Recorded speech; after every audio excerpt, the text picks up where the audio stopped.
Hi hello guys, welcome back to my channel. ఈరోజైతే మా అత్తగారు చేసినటువంటి పాతకాలం నాటి చేపల పులుసు రెసిపీని మీతో షేర్ చేసుకుందాం అనుకుంటున్నాను. మరి ఎలా చేశారో చూసేద్దామా?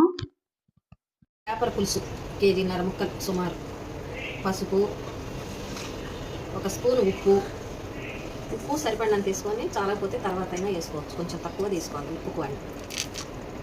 కారం కొంచెం ఘాటుగా తినేవాళ్ళు కొంచెం ఎక్కువ వేసుకోవాలి, తక్కువ తినేవాళ్ళు కొద్దిగా తక్కువ, ఒక టీ స్పూన్ ఫుల్, ఒక 2 టీ స్పూన్స్ కలుపుకోవాలి. బాగా కలుపుకొని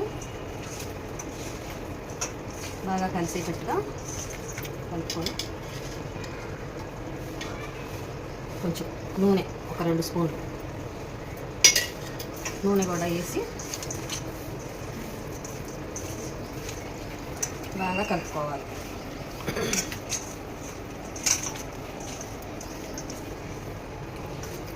ఇది వెనకట్టే మా అమ్మమ్మ మా తాతయ్య వాళ్ళందరూ తాతల కాలం నాటి పులుసు. మా పెద్దవాళ్ళు చేసి నేర్పారు మాకు, మేము ఇట్లాగే చేసుకుంటాము. మూతదేర పెట్టి ఒక అర్ధగంట సేపు మూత పెట్టి పక్కకు ఉంచాలి. ఈ లోపల మసాలా అవన్నీ ప్రాసెస్ చేసుకోవాలి. అప్పటి వరకు ఒక అర్ధగంట వరకు పక్కకు పెట్టాలి. చేపల పులుసుకి ధనియాలు ఒక 3 చెంచాలు, జీలకర్ర ఒక హాఫ్ స్పూన్, దాల్చిన చెక్క మన ఇష్టం ఎంతైనా తీసుకోవచ్చు. లవంగాలు కూడా ఘాటు వద్దనుకుంటే ఒక 4-5 యాలక్కాయలు మన ఇష్టం, ఎన్నైనా తీసుకోవచ్చు. నేను ఒక 5 తీసుకుంటున్నాను, మీ ఇష్టం, ఎక్కువ కావాలంటే ఎక్కువ వేసుకోవచ్చు. ఇవన్నీ కలిపి గ్రైండ్ చేయాలి, కొంచెం నీళ్ళు వేసి. వీటితో పాటు అల్లం వెల్లుల్లిపాయలు కూడా కలిపి పేస్ట్ చేసుకోవాలి. వీటన్నింటినీ మెత్తని పేస్ట్లా చేసుకోవాలి. ఆ తర్వాత 2 మీడియం సైజ్ ఆనియన్స్ని తీసుకొని ఇలా కట్ చేసుకొని వాటిని కూడా ఈ పేస్ట్లో కలిపి గ్రైండ్ చేసుకోవాలి.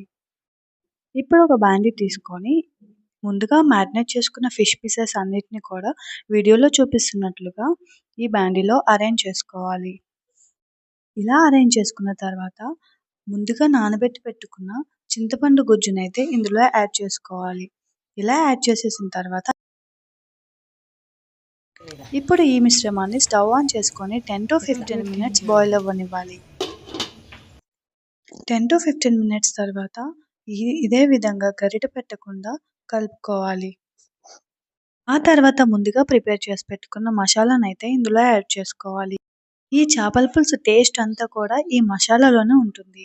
ఈ మసాలాని మంచిగా ప్రిపేర్ చేసుకున్నట్లయితే చేపల పులుసు చాలా పర్ఫెక్ట్గా వస్తుంది, చాలా టేస్టీగా ఉంటుంది కూడా. మసాలాని యాడ్ చేసిన తర్వాత మరొక 10 నిమిషాలు లో ఫ్లేమ్లో పెట్టి ఈ పులుసుని అయితే మరగనివ్వాలి. పులుసుని చెక్ చేసేటప్పుడు గరిట అస్సలు పెట్టకూడదు, గరిట పెడితే ముక్క అనేది చెదిరిపోతుంది. చివరిగా కొద్దిగా ఆయిల్ యాడ్ చేయాలి. మీరు గమనించినట్లయితే ఫస్ట్ నుంచి ఎక్కడ కూడా చేపల పులుసులో ఆయిల్ అనేది యూజ్ చేయలేదు, చాలా తక్కువ అయితే యూజ్ చేశారనమాట. చివరిగా కొద్దిగా కొత్తిమీర యాడ్ చేసుకొని ఒక 5 minutes మూత పెట్టేసుకుంటే టేస్టీ పాతకాలం నాటి చేపల పులుసు అయితే రెడీ అయిపోతుంది.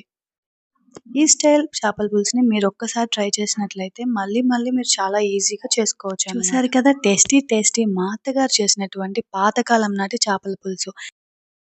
ఈ రెసిపీ కనుక మీకు నచ్చినట్లయితే like, share and subscribe. See you in the next video. Bye bye.